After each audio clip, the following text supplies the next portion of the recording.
CNBC TV 18.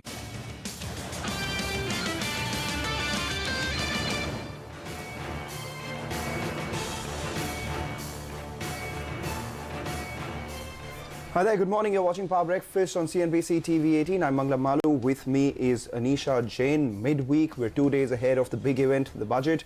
Overnight, global markets were more or less mixed, but the big positive for us, apart from the fact that India won against Bangladesh and we've qualified to semi-finals, is the sharp drop that we saw in oil. Oh yes, a 5% drop in oil, and that is perhaps of some demand concern. So I'm not very sure entirely how much of a positive it is, but let's see how the rest of the day progresses. First up, the top headlines at this hour then.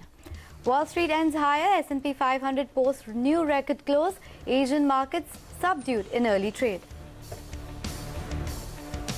President Donald Trump nominates 2 members to the Fed board, Christopher Waller of St. Louis Fed and Fed critic Judy Shelton, after 2 of his previous nominations withdrew.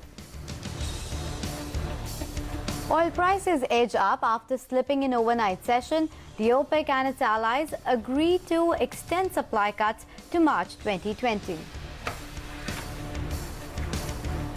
A UK court grants relief to fugitive liquor baron Vijay Mallya, allows him to appeal against an extradition order. Case now to proceed to full hearing stage at the UK High Court. And the biggest news perhaps this morning, India beat Bangladesh by 28 runs as they sealed the all-important semi-final spot at the ICC Cricket World Cup.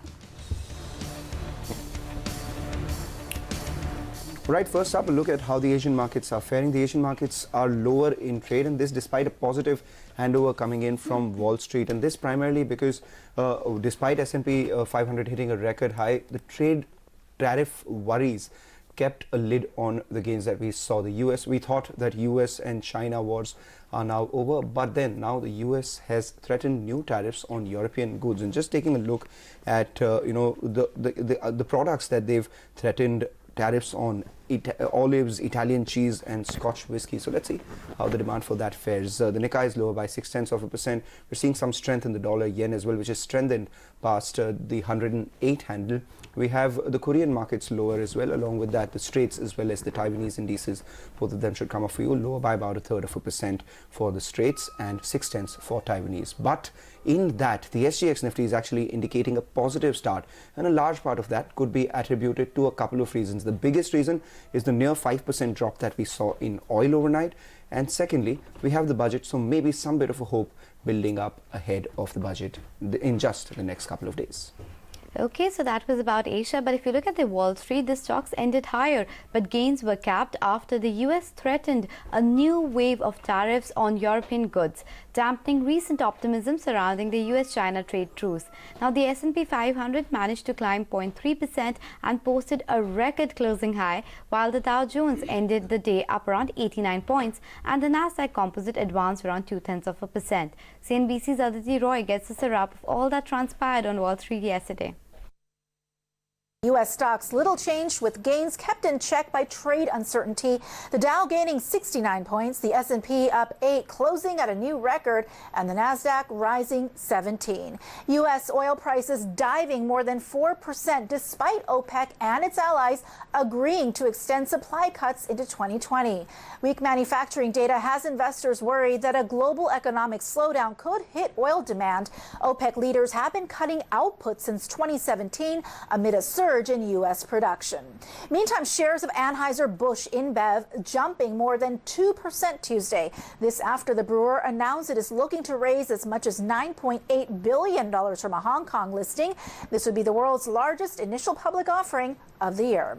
And shares of Nike lower today after the athletic brand decided to pull its Betsy Ross flag sneakers from store shelves over concerns that the symbol could be considered offensive.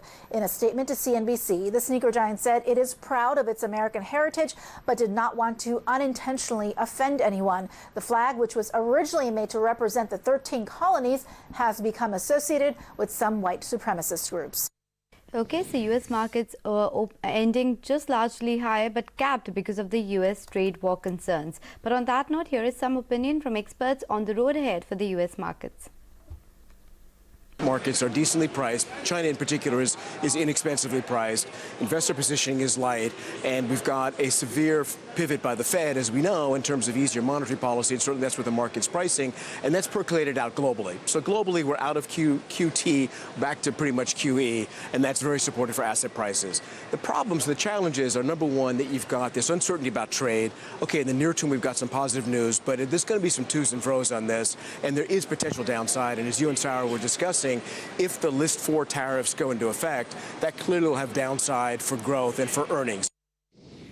I think that relative to what markets' expectations were going into the G20, there was a mild upside surprise in terms of getting more negotiating space, not having a 10% tariff put on that so-called List 4, and then the mild concessions on Huawei, which you obviously were discussing. So the key point I'd like to make from an investment standpoint is that we have a market-based indicator of how optimistic or pessimistic the market is with regard to trade. We updated it daily, and going into the G20, it was suggesting there's only an 18% chance that the market was pricing of a trade deal. The economy is slipping because of concerns about either trade policy or European economic trends or Japanese economic trends. I'm not sure Fed rate cuts really get you there. I think investors want to see economic growth, and I prefer that we don't get influences from the White House towards the Fed. I'm not sure that helps credibility of the financial markets. All right, and US President Donald Trump has come out with the nominations for the Fed board. He took Twitter to announce the names of 2 nominees to fill the vacant posts on the Federal Reserve Board after 2 of his earlier choices withdrew from consideration in the face of criticism. Trump said on Twitter that he intends to nominate Christopher Waller, an executive vice president at the Federal Reserve Bank of St. Louis, and Judy Shelton, who's an economic advisor to the president during his 2016 campaign to the Federal Reserve's board. This announcement in a pair of tweets came after Trump's earlier nominees, Stephen Muir and Herman Cain, both withdrew their nomination. Let's listen in to what Eric Robertson of Standard Chartered Bank had to say on this development. I think it probably adds a bit of lighter fuel to what were already pretty dovish expectations that we've been running with, both in terms of the Fed and also just our broader fixed income view.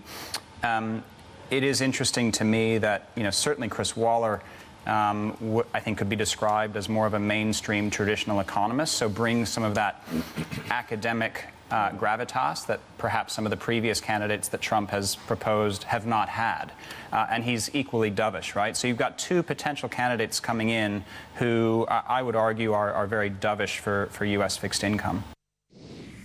Our approach on Trump at the moment is slightly nuanced. I mean, for us, the big focus economically has been the fallout or the hangover from fiscal stimulus that we had.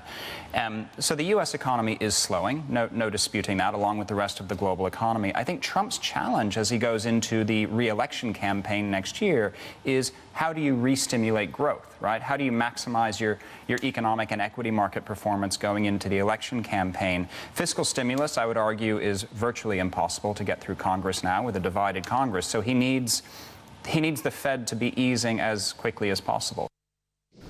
All right, and across the Atlantic, we saw mild gains come by in the European markets. There was falling optimism surrounding the Washington-Beijing trade truce. However, there are fresh worries about the Washington-EU trade truce or the additional tariffs that the US is looking to impose on European goods. So let's see how that pans out. The FTSE, however, was the one which stood out in terms of performance, and this despite UK construction activity suffering its sharpest downturn in over a decade in June, as the latest PMI data showed. So we'll keep an eye out on how that pans out. Meanwhile, the EU leaders have officially nominated Christine Lagarde, the managing director of the International Monetary Fund, to become the next president of the European Central Bank. It's the first time that a woman has been nominated to the post. The nomination will now have to be passed to a vote at the broader European Parliament, as well as between the Eurozone finance ministers. If confirmed, Lagarde would take over a central bank struggling to jolt economic growth in Europe. Christine Lagarde